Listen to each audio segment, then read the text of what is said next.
Bonjour à tous, c'est Fred, j'espère que vous allez bien, je suis ravi de vous retrouver aujourd'hui pour une toute nouvelle vidéo.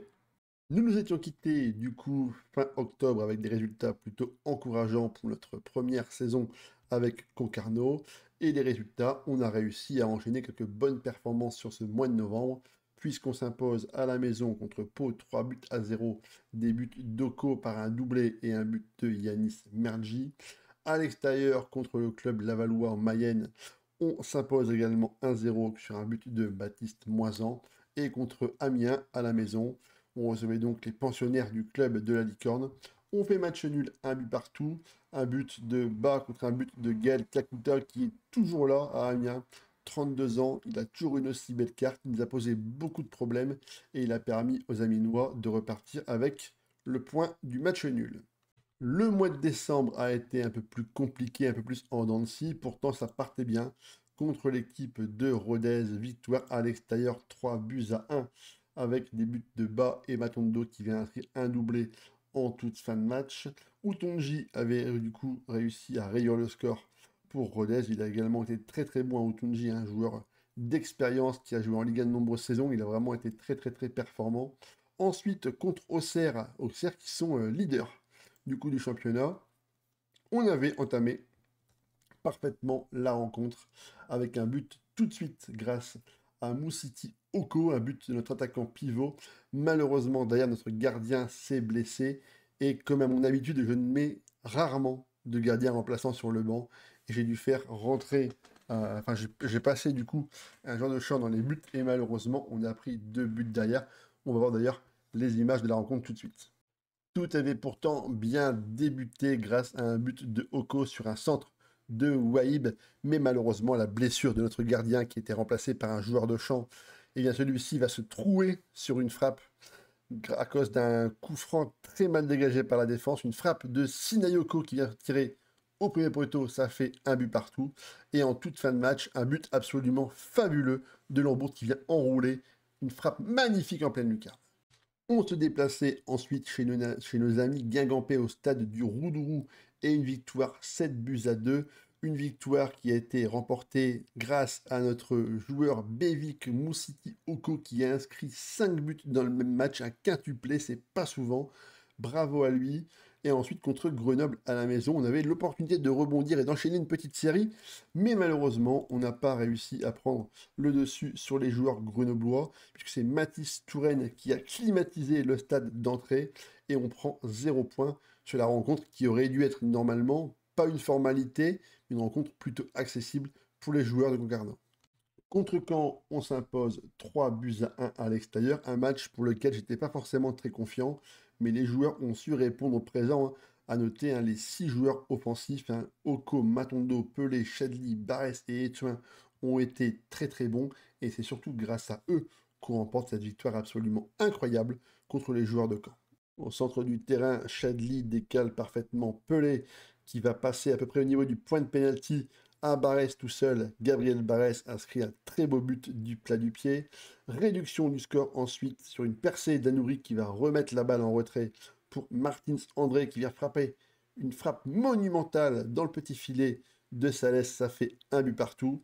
Georgen qui est décalé parfaitement côté droit qui sont sortis et repoussé, c'est Shedley qui vient frapper une frappe incroyable enroulée dans la lucarne opposée. Ça fait 2 buts à 1.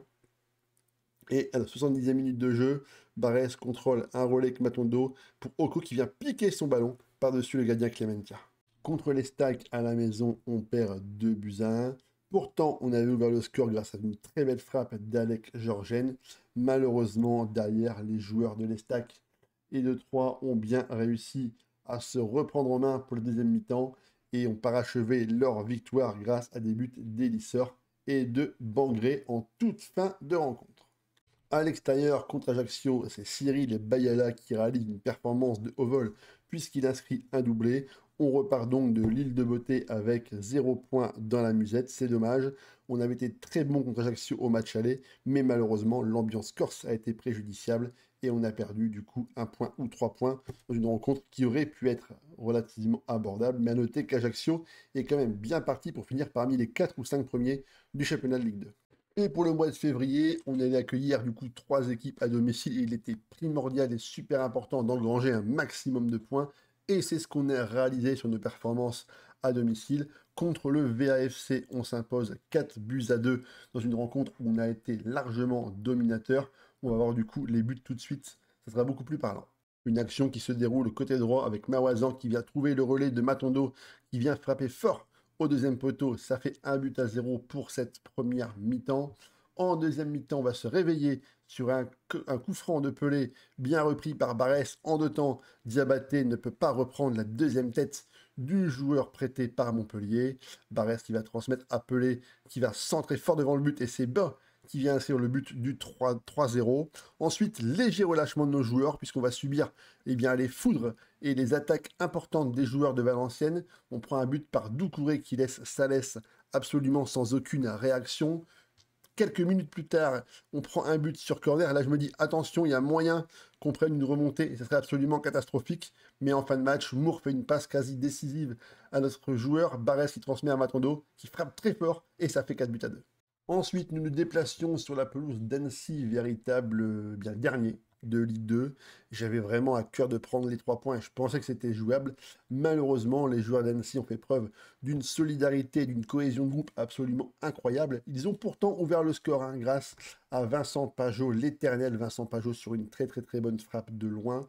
On a réduit le score par Gabriel Barès et en toute fin de rencontre, notre joueur Gianez s'est jeté bêtement dans les pieds, a provoqué un penalty alors qu'on était en supériorité numérique. On était mené 2 buts à 1 et en toute fin de rencontre, à la 90 plus 5, Matondo vient inscrire une frappe rageuse qui nous permet de repartir de là-bas avec au moins le point du match nul.